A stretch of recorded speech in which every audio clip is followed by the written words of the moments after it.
One lie. One coup, and that all it took to take down a country. Most people don't know this. But in 1953, the United States quietly took down a democracy. Not with bombs, not with soldiers, but with money, fake protests, and media lies.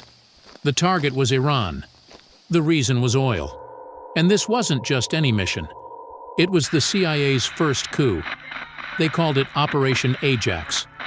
Iran's Prime Minister, Mohammad Mossadegh, wasn't a dictator. He was elected. He lived simply. He worked tirelessly. And he was deeply loved by the people. But he made one bold move.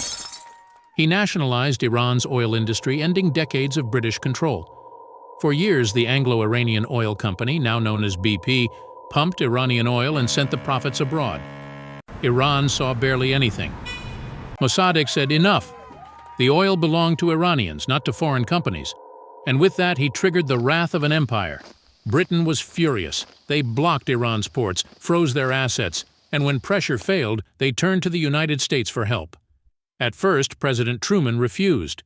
He wouldn't interfere with another country's democracy.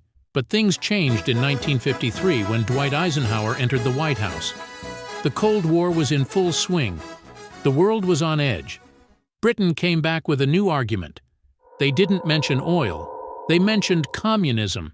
They claimed Mossadegh was opening the door to the Soviets. It was a lie. Mossadegh opposed both British influence and Soviet control. But in the paranoia of Cold War Washington, that lie was enough.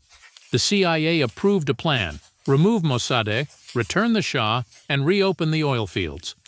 Leading the mission on the ground was Kermit Roosevelt Jr., grandson of Theodore Roosevelt.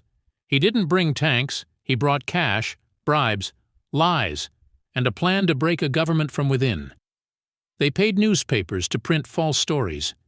They spread rumors that Mossadegh was against Islam, against the monarchy, and loyal to Moscow. They hired thugs to stage protests. They turned clerics against him. They flooded the streets with chaos.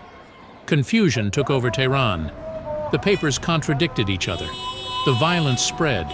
It looked like the country was falling apart, but it was all orchestrated. At first, the coup failed. The Shah panicked and fled the country.